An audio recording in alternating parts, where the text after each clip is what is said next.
What is up, YouTube? Silver Surfer coming your way here on this evening, Monday evening that is. Hope you all are doing well out there with the old coronavirus situation.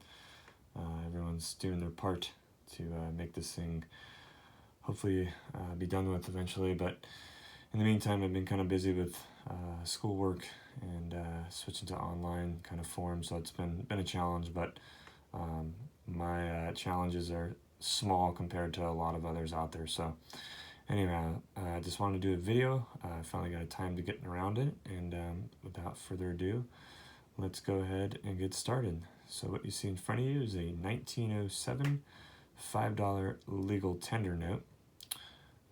This one is somewhat of a recent purchase. A very popular note, that is. You can see the series of 1907 up there.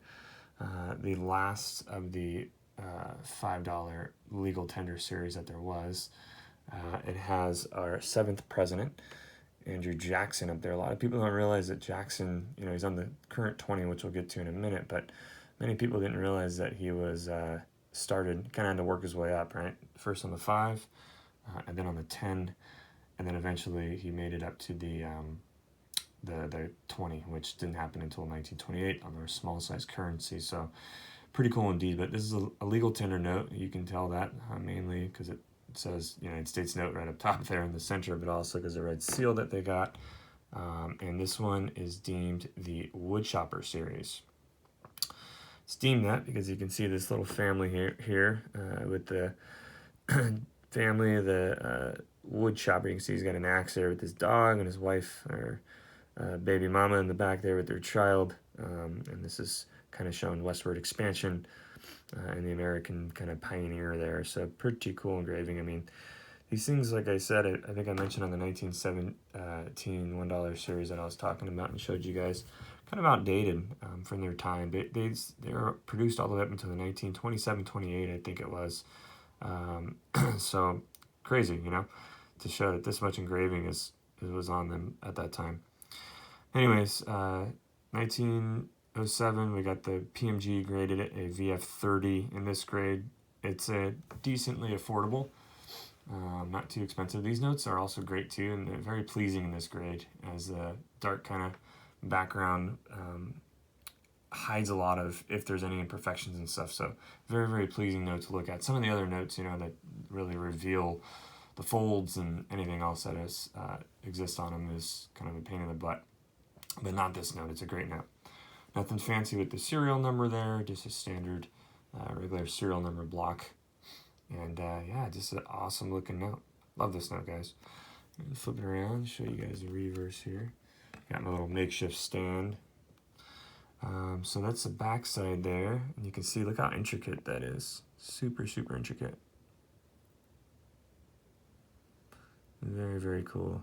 And up there you can see Bureau of Engraving and Printing in Washington, D.C. Some kind of spiral-looking design there in the center. The United States of America around it. Really, really cool. And then the legal tender clause over there. And also talking about counterfeiting, which they really took this stuff seriously back then. And look at that. I love it.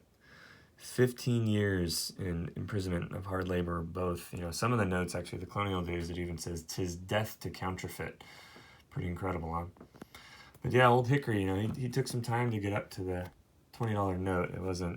It didn't happen right away.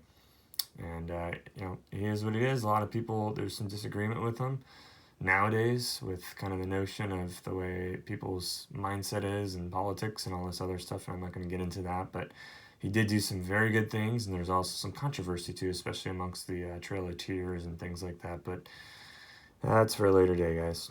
So that is the 1907. I kind of wanted to show you guys. I haven't done an update on this for a little while here. This note.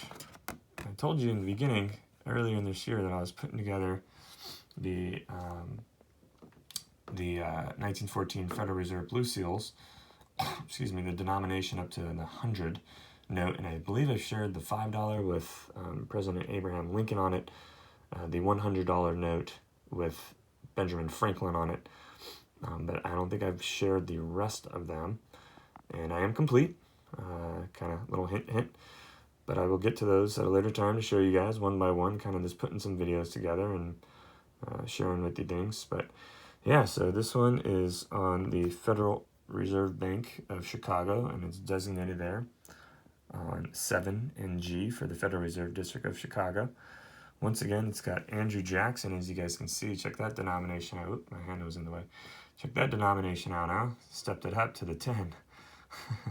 This is a fantastic note. See, this was one that is also very, very pleasing in a good VF grade, though. Very common to get these notes, and they're not all expensive at all. I won this one at Heritage Auctions, actually, not too long ago. And yeah, this thing is super cool. The EPQ up there stands for Exceptional Paper Quality. It means that it's not been altered with at all. So if you have a comment on the back of the PMG note, then there's some type of kind of damage or an annotation or tear or something along those lines. But paper money grading is interesting because they don't note things like altering, if the note was pressed or, unless it's, like I said, like a restore or an annotation or a tear, then they'll note it if it's that kind of damage. But if it's not completely original, then they will not give the EPQ designation up there, exceptional paper quality. So I really wanted one of these that had EPQ, and you'll definitely pay a little bit more of a premium for them, but that's okay. I mean, this note is just spectacular. Such a nice, bright white background there. Very, very clean. It's got the horizontal fold, but very, very pleasing note for the grade. Might even be a little undergraded, I don't know. Probably not with that hard fold in the middle, but nice and bright blue color. Even has a little bit of embossing left on it. Just an all-around great note. This is one of my favorite notes of the series, the 1914 series, and mainly because of the vignette on the back, which you'll see here. But just a great note, guys. Let's flip it over. Show you the reverse here. You got the farmer tilling the farmland there, and then you got the factories and manufacturing on the right side. So pretty good centering as well. A little offset on it, but I mean, just an all-around spectacular note. And yeah, just really, really happy about it.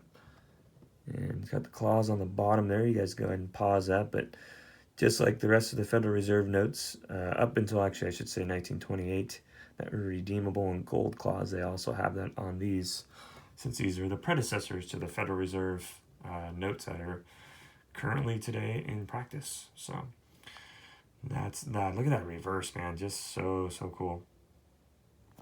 Anyways, we'll flip this bad boy back over and leave you with that. So the next I'm going to do another video right after this, and it's going to be on the small size Andrew Jackson notes. So stay tuned and feel free to check that on out. Hope you guys enjoyed. Don't forget to like, comment, and subscribe if you haven't already. Talk to you later.